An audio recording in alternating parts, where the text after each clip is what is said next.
Assalomu alaykum.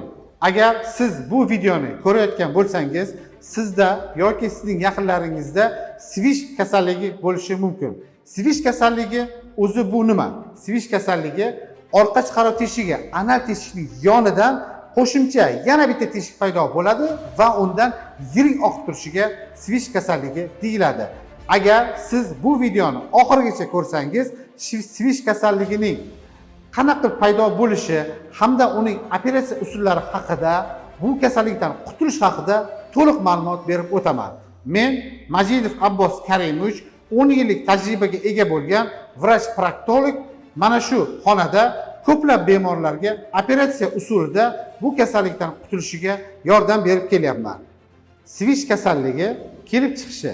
Svish kasalligi bu to'g'ri ichakning oddiy tilda aytganda shamollashi, ya'ni vaspalyona o'sha yerda yallig'lanish bo'lish natijasida o'sha yerdan ichak shilliq qavatidan axlat kirishi natijasida u yerda yiringli jarayon bo'ladi hamda orqa teshikning yonidan bu yiringli jarayon teshib chiqadi.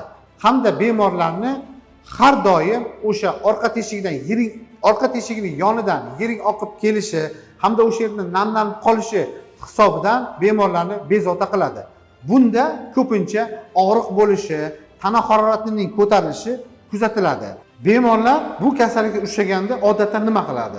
90% bemorlar aptekaga boradi, svecha sotib oladi hamda mast qo'yib yuradi. O'ylaydiki, bu shu bilan bitib ketadi. Yo'q.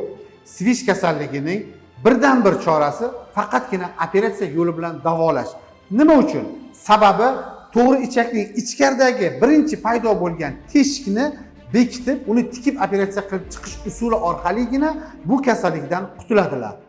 Bu kasallikda, ya'ni Svish kasalligida svecha emas, lechina orqali davolashning imkoni yo'q.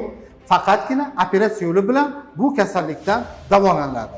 Bu kasallikka uchragan bemorlar ham xuddi mana shu xonada 20 daqiqalik o'tkazilgan operatsiya orqali bu kasallikdan butun umrga qutuladilar.